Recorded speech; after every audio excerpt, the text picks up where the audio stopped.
Is it me or is it God? Acts chapter 17, verse 22 through 33.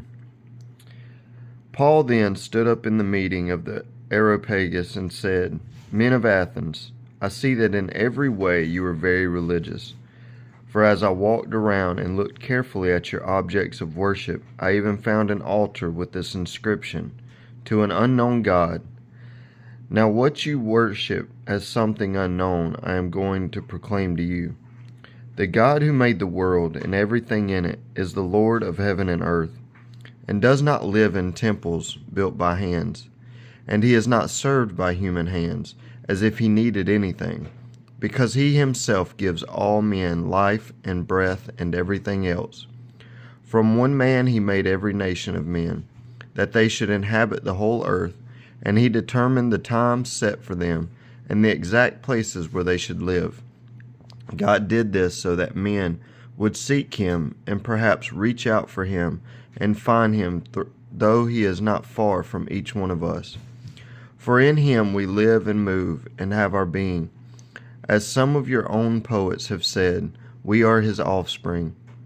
Therefore, since we are God's offspring, we should not think that the divine being is like gold or silver or stone, an image made by man's design and skill.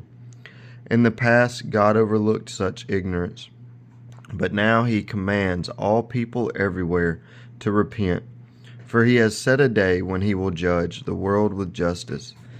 By the man he has appointed, he has given proof to this to all men by raising him from the dead. When they heard about the resurrection of the dead, some of them sneered, but others said, We want to hear you again on this subject.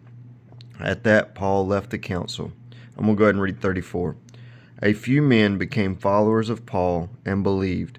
Among them was Dionysius, a member of the Areopagus, also a woman named Damaris, and a number of others.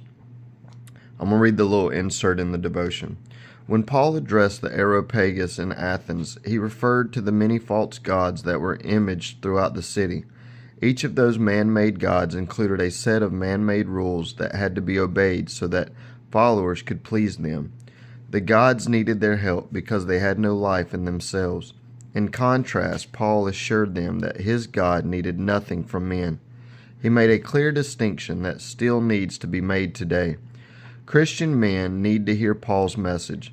Our God created the universe and is completely sovereign over it. He does not need our help to accomplish anything. Our obedience allows us to experience